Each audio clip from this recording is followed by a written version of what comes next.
That's what I'm talking about. Coming off a 4-0 sweep, and we got a 4-game slate. Let's talk some basketball.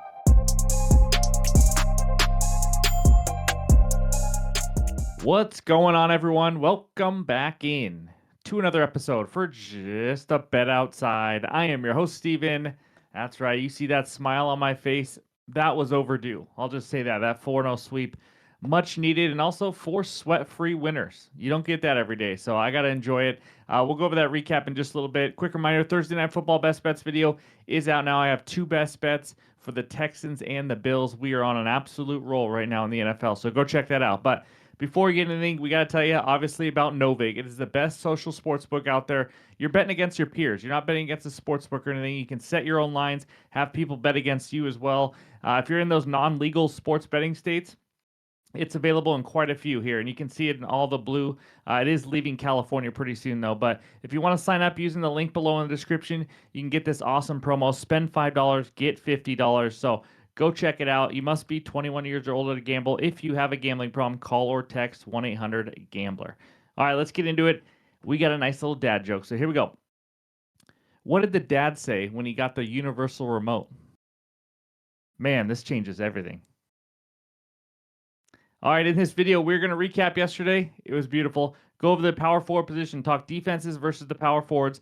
We'll give you the teams that are on a back-to-back today, and then I'll give you 3 leans and 1 best bet. It is a you-know-what out there right now. I mean, there's injuries. We don't know if guys like Embiid are playing, Sabonis, all these guys, and it's only 4 games. So I'm going to give you 3 leans. I got 1 best bet. It's actually going to be a 1-unit play, and then, of course, we'll finish it with the recap. So hit that like button if you haven't already. Leave a comment below to help this channel continue to grow. If you're new to the channel, hit that subscribe button. Come join this great community we have here.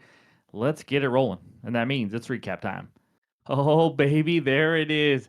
I love green check marks. I just do. Benedict Mathurin over 19.5 points went bonkers. That was an easy cash. Kind of a slow start in the first quarter, and then he just got absolutely rolling. Eubanks under 6.5 rebounds. He had 3 rebounds, I think, in the first half. It was kind of 2 somewhat early, so I thought, you know what, this is going to be my sweat tonight. This is going to be it. He ends with 4. Didn't play a ton. Played about the minutes, actually, I expected. That's why we went with the under. And then Amen Thompson, added play under 17.5 points. I don't remember what he ended up with, 10, 12, something. It wasn't really a sweat. I think it was maybe 12. Nice winner there, and I don't usually do this, but 2 props in the same game. It just felt like an under game to me, and I loved Evan Mobley under 8.5 rebounds. The only thing I'm mad about is I didn't make Amen and Mobley 1-unit plays as well. But either way, Mobley, I believe, had 6 rebounds in that game, so we'll take it 4-0. Gained, around 3 units on that day. Needed it. 3-0 on the under props. Got those rolling a little bit. I've been really kind of picking and choosing, some unders and really trying to focus on that a little bit more. Obviously, you'll still see some overs, but there it is. Season record now down 1.66 units as we try to dig out of that hole and then get on a little hot streak here. So that's what we got for the recap. Now let's talk the power forwards. All right, we start with the defenses giving up the most points to the power forward position. Now, usually you're going to see arrows going across for matchups and all that. It's 4 games. You're not going to see much today. Only the Kings are in the top 10 playing today. But again, hopefully you guys use these slides. Do point guards on Monday, shooting guards, small forwards, power forwards, and the centers on Friday. Hopefully you guys take screenshots and kind of use them throughout the week. But there's the top 10. Cavaliers struggling against power forwards, giving up almost 28 points per game. Bulls, Lakers, Hornets, and then Kings, like I said, play today. Over there on the right side, Giannis, who is out. He's still going to be on this list, but he is out, obviously.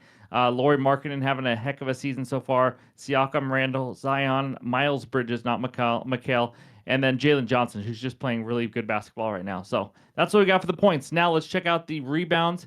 And again, this time we have a matchup, but not really. It's Giannis versus the Sixers.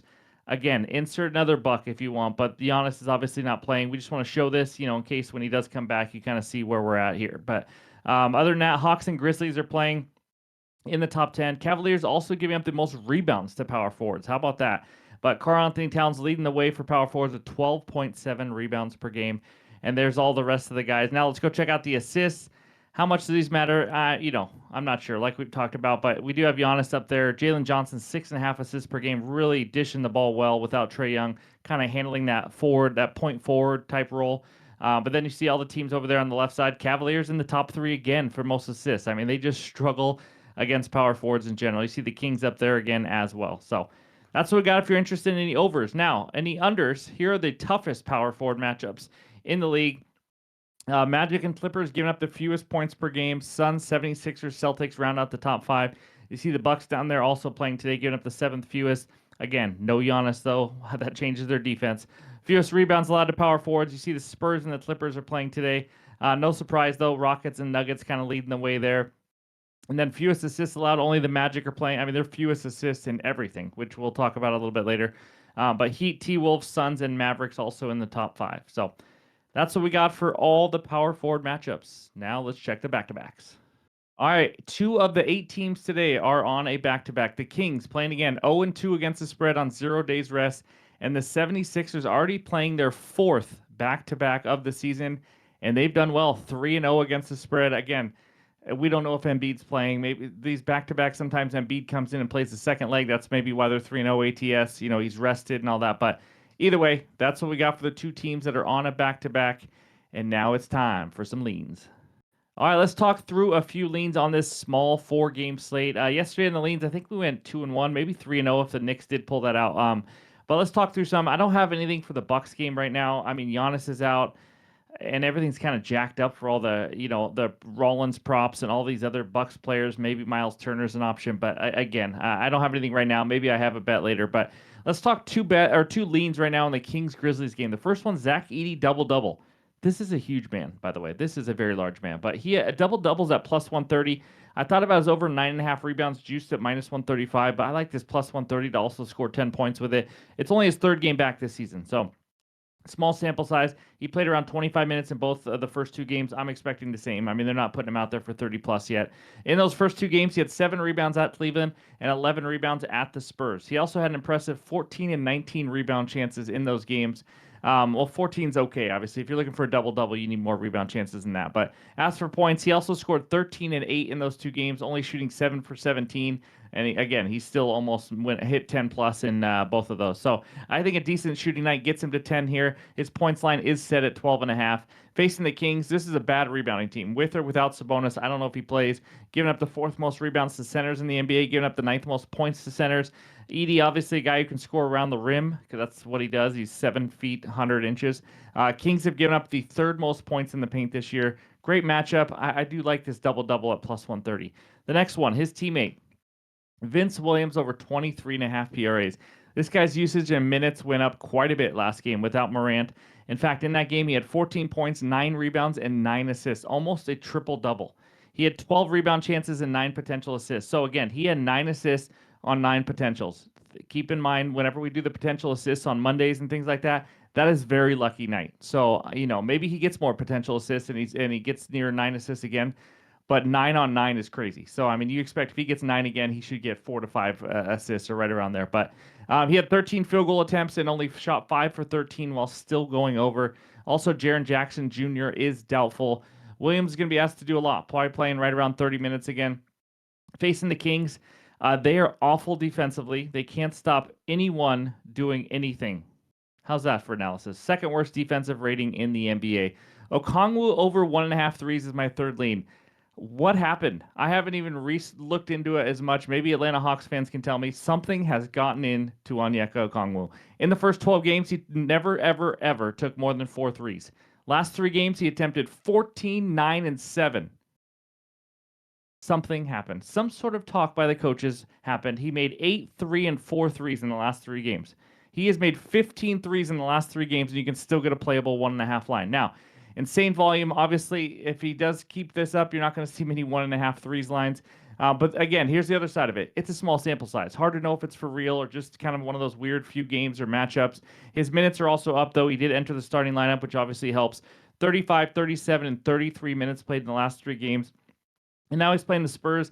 They're average defending the perimeter. Strength is usually down low. They obviously don't have Stephon Castle, a good perimeter defender also. But they don't have Wemby, which takes their defense, kind of changes everything they do defensively. But volume is crazy for a 1.5 line. This may be worth a bet to see if this is real, what we're seeing from Onyeka right now. So that's what we got for my 3 leans today. Now it is time for the best bet. All right, we head out to Orlando, Florida, where the Magic host the LA Clippers. Magic minus 5.5, total 219.5. I got a 1-unit play. I'm taking a shot here. Let's see if I got a hot hand. Give me James Harden over 25.5 points, -112 on DraftKings. I've talked about this many times. Last year, this year, the Magic limit assists. They just do. They do a great job at it. I first looked at his under assists, but his potentials are just so insane. He's such a good passer.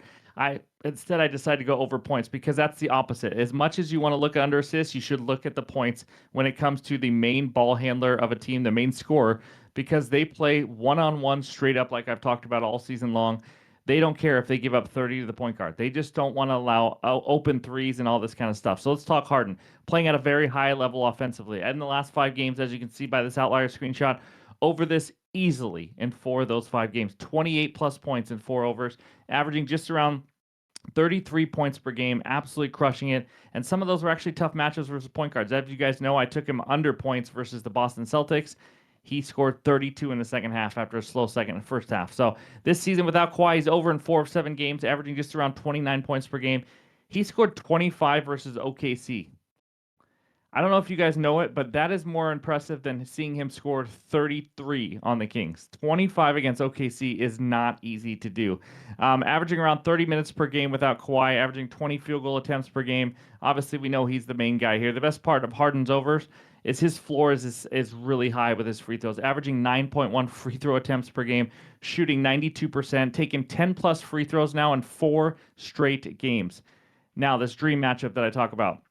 Like I already talked about, they don't send help. They are going to play him straight up one-on-one, and that's hard to do against Harden. They've given up the 3rd most points to point guards. You know they're in the bottom top 5 on limiting assists as well.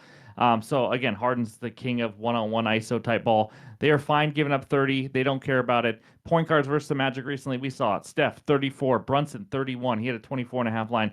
Pritchard, totally different type of player, but he had 27. Nickeil Alexander-Walker, who's playing point guard for Atlanta, 20 points. Cade went off for 30 against them. Now, they did hold LaMelo Ball to 17, but his scoring's down. He's closer to like around 20 a game.